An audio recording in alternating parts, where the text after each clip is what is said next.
Die teelgeskiktheid van bulle as konsep het wêreldwyd in die 1990s prominensie begin kry en tot ongeveer 2010 is baie ontwikkelingswerk hieroor gedoen.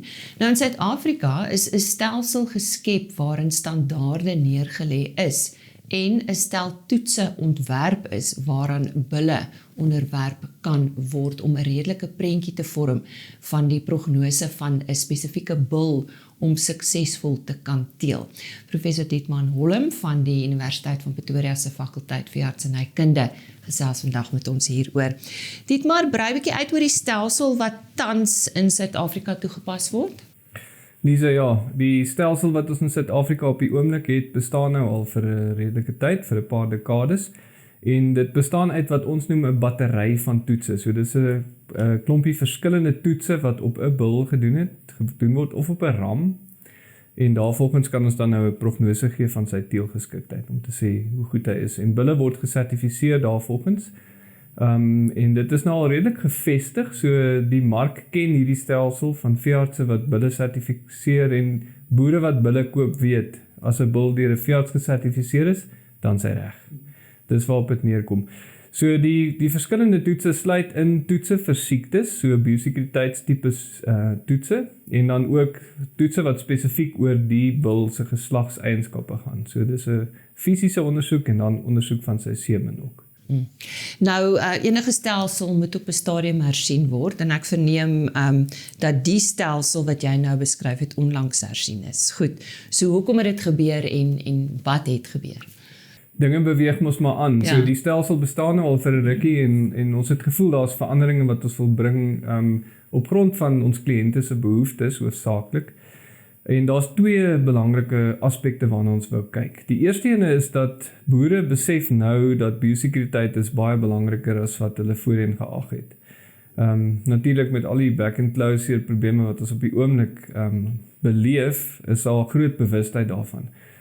En ons besef ook al vir 'n tydperk dat die manier hoe ons bulle sertifiseer op ons huidige stelsel is in sommige gevalle nie heeltemal korrek nie, want ons toets 'n bul, as ek 'n voorbeeld van brucellose kan gebruik. Ons toets 'n bul vir brucellose binne 'n kudde, maar in die huidige stelsel ignoreer ons die biosekuriteit van daai kudde. Ons kyk net na die bul.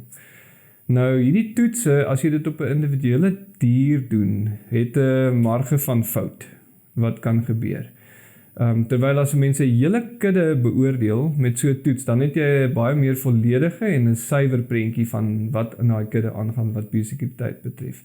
Ander voorbeelde is trichomonas, wat 'n belangrike siekte is in hierdie spesifieke geval. So ons het gevoel dat ons wil daai ding regtrek deurdat ons die biosekuriteitstoetse wat deel hiervan vorm op 'n kudde basis gaan doen. So ons gaan nou in ons sertifisering in die toekoms nie net iets sê oor die bul nie, maar oor die hele kudde. En dit gaan insluit dinge soos byvoorbeeld die inentingsprogram van daai plaas, hoe daai plaas sy biosekuriteit bestuur, want boere word nou baie beter daarmee. Ons sien dit oral op plase, né? Hoe boere meer sensitief is daarvoor. En hierdie goed is belangrik vir ander boere, so ons gaan daai beoordeel as veeartse en dan inbring in 'n pakket van biosekuriteit. So dis die biosekuriteit gedeelte. Op die bul se fisiese eienskappe, op daai gedeelte, het ons baie terugvoer gekry van boere oor die jare dat dit is moeilik vir hulle om te interpreteer wanneer ons sê 'n bul is reg of verkeerd. Dis net swart op wit gewees. So ons bring nou 'n bietjie verskillende graderings in om die spesifieke eienskappe van daai bul beter te beskryf, sodat die boere beter besluit kan maak van wat hy met hierdie bul kan doen of moet doen.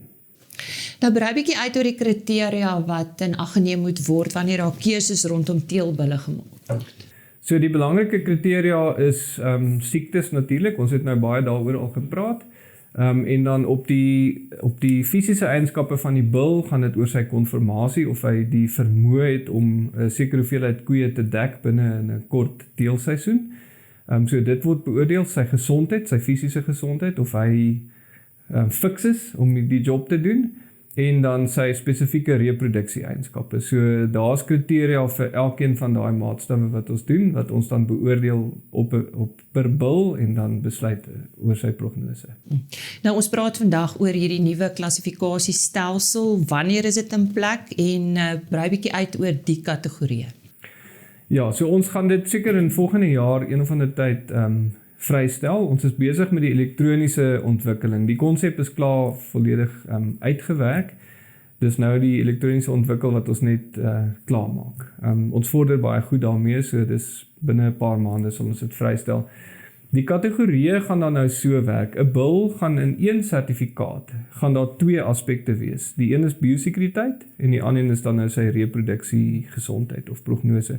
Op die biosekuriteit gaan hulle geklassifiseer word volgens hoe goed die biosekuriteit van hierdie bil binne sy kudde is. En daar gaan ons vlakke hê wat ons gaan noem platinum, goud, silwer en so aan. En dit gaan dan ons gaan dit baie mooi omskryf om te sê platinum beteken dis nou heeltemal die beste. Ons neem selfs dierewelsyn in ag daar. So op 'n platinum kudde kan ons sê dis nou regtig die beste wat jy kan doen as boer.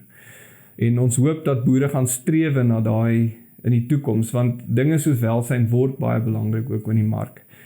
En dan op die geslagsgedeelte gaan ons dan bille klassifiseer as 'n eerste tipe. Die beste klassifikasie is wat ons voorheen gesê het is sertifiseerbaar. En die wat ons voorheen gesê het is nie sertifiseerbaar nie, gaan ons dan beter omskryf. So daar gaan ons 'n opsie hê vir 'n bil wat nie sertifiseerbaar is nie, maar ons onseker oor sy prognose. So 'n moontlikheid vir 'n boer is om daai bil te hou en dan later weer te toets. En dan is daar nog 'n klassifikasie waar ons seker is die prognose vir daai bil is swak. En 'n derde ene wat ons gaan noem nou, dis 'n definitiewe slagklausule, want daar's 'n fout met daai bil wat die hele kudde kan beïnvloed op 'n manier. Sê maar die bil het trichomonas of iets soos dit, wat 'n hele kudde dan negatief kan beïnvloed. Nou ja, ons sien baie uit om weer met jou te gesels oor hierdie klassifikasiestelsel. Baie dankie dat jy ingekom het. Dankie vir die geleentheid. Dit was dan professor Dietmar Hollem van die Universiteit van Pretoria se fakulteit veeartsenykunde wat vandag met ons gesels het oor 'n verbeterde klassifikasiestelsel vir teelgeskiktheidstoetse en soos hy gesê het, dit tree amptelik in werking volgende jaar.